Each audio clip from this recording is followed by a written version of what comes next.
많은 사람들이 예수님을 믿고 따르기를 원합니다. 진정 우리는 예수님을 믿고 따라가고 있습니까? 다른 어떤 유익 때문에 예수님을 믿고 있지 않습니까? 많은 사람들이 예수님을 믿는다면서도 꼭 이와 같은 일을 합니다. 예수님 장사합니다. 오늘도 제가 목차록을 만들었지만 사실 장사하려고 한 것은 아닙니다. 제가 좀 여유가 되면 다 드리고 싶습니다. 정말 그저 받아서 그저 주는 것이 복음입니다. 아멘. 그러나 또 만들어야 되고 하기 때문에 그래서 제가 하는 것입니다. 절대 예수 믿는 사람은 예수님을 파는 장사하는 일이 없어야 됩니다. 두 번째는 예수님을 통해 이간질하는 경우가 절대로 없어야 됩니다. 어떤 시국이 와도 어려운 시국이 와도 예수님을 믿는 사람들을 이간질하는 건 예수 믿는 게 아닙니다. 세 번째는 도둑질하는 겁니다. 물질도 마찬가지지만 영혼 도둑질하는 것, 이런 세 가지 일을 벌리는 사람들은 예수 믿는 게 아닙니다. 예수를 따른다 하면서도 따르는 것이 아닙니다. 오늘 본문 말씀을 통해서 말씀하시기를 나를 첫 번째는 나를 부인해라. 정말 자기를 부인하는 사람이 예수님을 따르는 사람입니다. 여기 부인한다니까 좀 어려운 표현입니다만은 그걸 제가 쉽게 표현하면 포기입니다. 뭘 포기해야 되겠습니까? 예수님을 따라가는데 물질을 포기하십시오. 예수님을 따라가는데 명예를 포기하십시오. 예수님을 따라가는데 권력을 포기하십시오. 근데 우리는 한 손엔 예수님을 붙잡고 한 손엔 물질을 잡고 한 손엔 예수님을 잡고 한 손엔 권력을 붙잡고 한 손엔 예수를 붙잡고 한 손엔 명예를 붙잡는 사람이 진짜 예수 믿는 사람입니까? 우리 하나님 보실 때 뭐라고 말씀하시겠습니까? 내게 아무리 일이 없다 할지라도 예수님만 따라가고 쫓아가는 여러분 되시길 바랍니다. 그러면 부인할 수 있는 진짜 이유가 무엇이겠습니까? 우리 예수님이 너무나 좋으신 분, 나의 주가 되어야 된다는 것입니다. 진짜 나의 주님이십니까? 나를 건져주신 분이십니까? 정말 사망에서 건져주신 분이십니까? 나의 죄를 다 용서해 주신 그런 주님이십니까? 그런 확신이 있습니까? 그런 확신이 있다면 우리는 포기할 수 없습니다. 포기할 수가 있습니다. 근데 포기하지 못하는 이유가, 자기를 부인하지 못하는 이유가 왜 부인하지 못합니까? 확신이 없기 때문입니다. 진짜 예수를 믿는 사람이라면, 예수님이 나 안에 거하신다면 욕심, 물질, 권력 그런 걸 다 내려놓고 우리 주님만 쫓아갈 수 있는 자가 될 수가 있는 것입니다. 포기가 안 되는 이유가 무엇입니까? 여러분 진실로 예수님을 만난 그런 기적의 역사가 있길 바랍니다. 정말 체험된 역사가 있길 바랍니다. 주님 만나는 그런 체험이 없이는 우리는 나의 주님이라고 고백할 수 없고 주님을 쫓아갈 수가 없는 것입니다. 막연하게 예수님 나의 주님이십니다. 내가 정말 예수 그런 10년, 긴년주인 것이 아니라 진실로 만난 간격이 있기를 바랍니다. 저는 군에서 하나님을 만났습니다. 그러나 제대하고 교회, 작은 교회를 가게 되었습니다. 작은 교회 한 달 만에 성령 체험했습니다. 그런데도 술 먹고 담배 피고 춤추고 다 했습니다. 저도 춤을 좋아합니다. 네, 저는 브레이크 댄스, 팝핀 댄스 이런 거 청년 때 방학을 했습니다. 방학과 방학을 통해서 그런 걸 무진장 좋아했습니다. 그런데도 그것이 없어지지 않았습니다. 그런데 또 하나의 체험이 있게 되었는데 작은 교회이다 보니까 수련회를 가게 되었습니다. 수련회를 갔는데 한 아이가 물에 빠져 죽었습니다. 그것도 다른 아이가 아니라 목사님의 아들이 물에 빠져 죽었습니다. 18시간 동안 찾아 헤맸지만 못 건졌습니다. 다음날 잠수부 협회에 와서 18시간 만에 아이를 건졌는데 아이가 손을 모으고 입을 벌리고 책상다리하고 주여 하는 그 모습으로 올라왔습니다. 그때 기도했습니다. 살려달라고, 살려달라고. 하나님은 살아계신 하나님이라고, 전능하신 하나님이라고. 그런데 살아나지 않았습니다. 그때 제가 결심했습니다. 다시는 교회에 다니지 않겠다고 결심했습니다. 그때 올 때까지 담배도 안 가죠. 담배도 끊겠다고 했는데 돌아가면서 가게에 담배 한 대 사고 저 언덕 위에서 시간을만 때우고 있어서 빨리 끝나라. 나는 집에 가겠다. 그런 마음으로 있었는데 성령께서 마음을 감동시킵니다. 내려가 봐라. 내려가 봐라. 내려가 봐라. 얼마나 감동을 하시게 30분 이상 감동을 주게 주셨습니다. 내려가 보았습니다. 제가 아는 상식으로서는 이렇게 굳은 사람은 뼈를 이렇게 돌리거나 시합을 해서야 이렇게 편안하게 눕힐 수가 있습니다. 근데 그런 거 하나 없이 편안하게 누워있는 것입니다.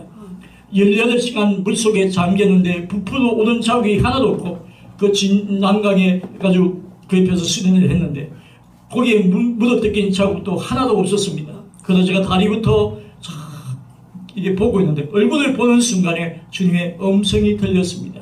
저의 이름을 부르면서 장세가 왜 의심하느냐, 믿는 자의 천국이 여기 있느냐, 이 아이는 천국 갔느냐, 그 음성이 제게 들려왔습니다. 그 순간 저는 손을 들고 열심히 교회 다니겠습니다. 그런 고백을 하게 되었습니다. 내가 무엇인데 그 아이를 데려가시면서까지 저를 불렀나, 그것이 너무나 감사하고 너무나 고마워서 이 한 몸 드리겠습니다. 내가 무엇인데 영원히 죽어야 되고 사망 가운데 살아야 될 나를 이렇게 불러주시고 그 아이를 데려가시면서까지 저를 불러주신 것이 평생을 잊지 못하고 있습니다. 그때부터 24살 때 신학에서 벌써 30년, 목사 안수한 지 20년, 30년의 긴 세월 어려움이 없겠습니까? 분파가 없겠습니까? 겨울이 없었겠습니까? 포기할 때가 없었겠습니까? 그럼에도 하나님 이 길을 고집하며 이 길만을 가겠다고 온 이유가 그 아이를 데려가시면서까지 저를 불러주셨던 그 주님, 이 시기에 이 한 몸 드리기를 소원하고 있습니다. 우리는 진실로 이러한 간증거리가 있길 바랍니다. 주님을 만난 역사가 있길 바랍니다. 어디에 있든지 간에 어느 현장에 있든지 간에 주님이 역사하시는 그 경험을 하는 우리가 되길 바랍니다. 어둠도 떠나고 귀신도 떠나고 병도 치유되고 그런 하나님과의 만남의 교통의 역사가 우리에게 일어나기를 소원합니다. 두 번째는 제 십자가를 지고 나를 쫓아라 말씀합니다. 십자가는 무엇입니까? 한마디로 얘기하면 죽으라 하는 소리입니다.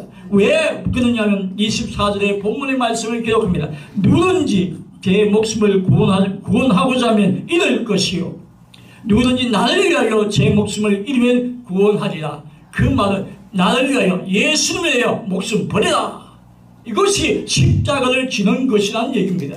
우리는 진실로 죽는 걸 두려워합니다. 그러나 주님 앞에 뭘 두려워합니까? 죽고자 하는 살 것이고 살고자 하는 죽을 것입니다. 우리는 주님 앞에 목숨 걸고 주님을 섬기는 우리가 되길 바랍니다.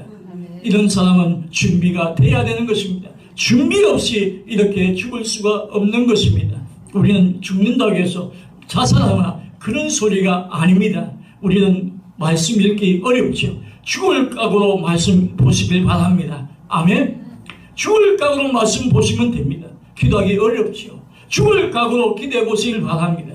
찬양하기 어렵지요. 죽을 각오로 찬양하는 사람 되길 바랍니다. 그러면 하나님의 영광을 안 받을 수가 없는, 받을 수밖에 없는 그런 역사가 일어나게 된다는 말씀입니다. 우리는 진실로 주님 앞에 말씀에서 말씀의 균형, 기도의 균형, 찬양의 균형이 필요한 것입니다. 말씀을 많이 보고 깊이 보고 쓰고 배워야만이 하나님께 균형을 갖출 수가 있게 됩니다. 기도는 마찬가지입니다. 죽음을 각오하면서 부르짖고 묵상하며 기도하고 금식하며 기도할 수 있는 사람 되길 바랍니다. 삶의 기도에 말씀에 죽어본 적이 없는 사람이 어떻게 주님을 위해 죽겠다고 말하겠습니까? 그건 거짓말입니다. 그 거짓말은 얼마 안 됩니다. 우리는 진실로 주님의 은혜가 감사해서 죽을 각오로 말씀 보고 죽을 각오로 기도하고 죽을 각오로 하나님 앞에 찬양하며 살아가는 우리가 되길 바랍니다. 마지막 제 간증으로 마치려고 합니다. 저는 부산 사람입니다. 부산 사람이 이 파주까지 왔습니다. 저는 오기 싫었고 가기 싫었습니다. 부산을 떠나기 싫었던 사람입니다. 부산에서 태어나서 부산에서 신학하고 부산에서 살았기 때문에 저는 부산에서 평생 살 줄 알았습니다. 오죽했으면 신혼여행을 서울에 왔겠습니까? 서울에 큰 길을 탐방하고 큰 기도원에서 기도했던 것이 제 신혼여행입니다. 서울에 올 일이 없으니까 그 신혼여행 때 서울에 온 것입니다. 그런데 하나님께서 그 담임 목사님을 통해서 저를 서울로 가라하는 거예요. 어디에서 개척하겠느냐? 부산에서 개척하겠습니다. 아니라 서울에 가라. 서울에 좋은 데가 있다. 내가 구해줄게. 막상 왔더니 자리가 없습니다. 어떻게 하겠습니까?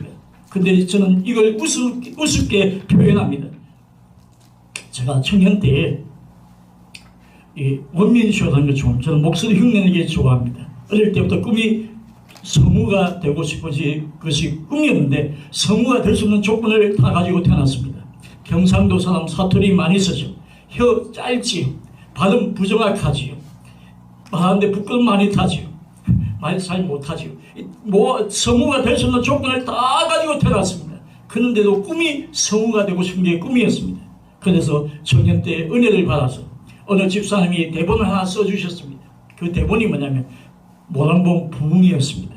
원민쇼 모란봉 부흥 1인극인데 이보시라요 시반부터 모란봉 부흥이라 시작해가지고 그 에미날도 우리 쳐다보고 있으면 나라는 참새 똥꾸녕 쳐다봤으면 그런데 이를 하나님이 기억하시고는 저 북한 가까이에 파주에다가 복신문 오시고 목사가 되게 하시고 봉사가 되게 하시고 만방 먹고 다니게 아니고 다 이루어 주셨습니다.